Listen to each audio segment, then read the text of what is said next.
Ladies ট্রেনে ঝুলতে ঝুলতে আবার যাচ্ছি আমি আর আমার সেই পুরনো দলবল ওই যে পেছনে দাঁড়িয়ে আছে বড় সর্দার, ওই আমার মেয়ে।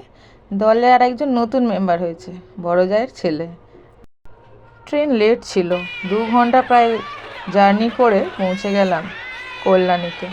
কল্যাণী ITI মোড় প্যান্ডেল দেখতে লোকের ভিড় দেখছেন, জলসমুদ্র। গোটা একটা ট্রেন খালি ঠাকুর দেখতেই এসছে। সেরাম বৃষ্টি, মুষলধারা বৃষ্টি হচ্ছে ঠিকই, কিন্তু মানুষও ছাতা নিয়ে তৈরি, ঠাকুর আজকে দেখেই ছাড়বে। মাথায় ছাতা নিয়ে রাশি রাশি লোক লাইন দিয়ে মণ্ডপের দিকে এগিয়ে চলেছে। লাইটগুলো দেখুন, কি দারুণ দেখতে লাগছে। খুব মজা হচ্ছে বৃষ্টিতে ভিজে ভিজে। এই যে আমার দলবলেরা, ব্যাস চলুন এবার মণ্ডপের দিকে।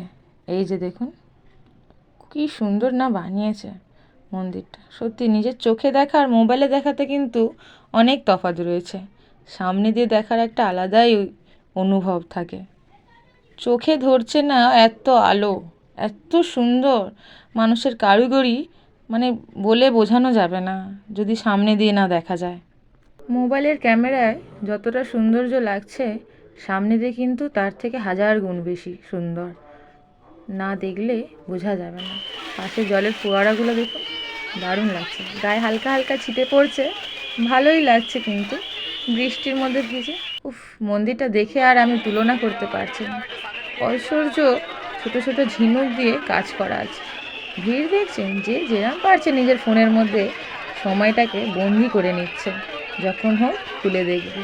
এত সুন্দর দৃশ্য তো আর বারবার দেখা যায় না।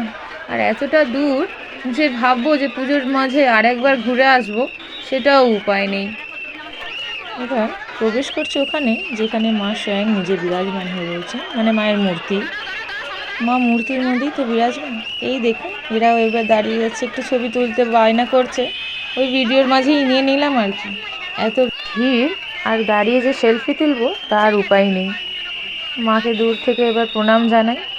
মাকে প্রণাম জানিয়ে পুজো মণ্ডপ দিয়ে বেরিয়ে আসা হোক। ছেলের হাত ধরে যাই, কিছু খাওয়া দাওয়া করা যাক। হাওয়াই মিঠাই বিক্রি হচ্ছে, চানা বাদাম, জিলিপি, মালপোয়া গরম গরম। আর এই পাশে মোমো, ফুচকা, আইসক্রিম, ঘুগনি, লস্যি, কত কিছুই না বিক্রি হচ্ছে।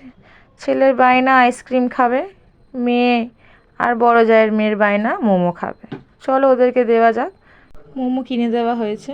বৃষ্টির মধ্যে ভিজে গরম গরম মোমো দারুণ লাগছে খেতে। মোমোর থেকে বেশি মোমোর স্যুপটা লেগেছে দারুণ ওদেরকে খেতে। খুব চাও সে খাচ্ছে কিন্তু। চলো ঠিক আছে, আমি একটু ফুচকার দিকে চলে গেলাম। ফুচকা ওরাও খেয়েছে সবাই, দেখছেন। গরম জিলিপি নিয়ে নিলাম ট্রেনে বসে খাবো বলে। কেন, 2 ঘন্টার রাস্তা তো। কিছু পাঁপড় ভাজাও নিয়ে নিলাম, মজা হবে খেতে। স্টেশনে পৌঁছে গেছি। ছেলে চা খাবে বায়না করলো, আমারও একটু চা মন চাইছিল, কিন্তু বৃষ্টিতে ভিজে গেছি তো। ওই যে জিলিপি কিনেছিলাম, একটু ঘটি গরম কিনে নিলাম। সঙ্গে ছিল কুরকুরে, চিড়ে ভাজা, সমস্ত কিছু নিয়ে বাচ্চা কাচ্চা নিয়ে ট্রেনে জার্নি করলে একটু লাগে এইসব। স্টেশনে নেমে গেলাম, রিক্সা ধরে নিলাম। এবার ঘরে যাচ্ছি। আচ্ছা বন্ধুরা, এই ব্লগের জন্য এত দূরই। আবার দেখা হবে আমার নেক্সট ব্লগে। ভালো লাগলে একটা লাইক, কমেন্ট, শেয়ার রইল। Please support me. Thank you for watching my channel.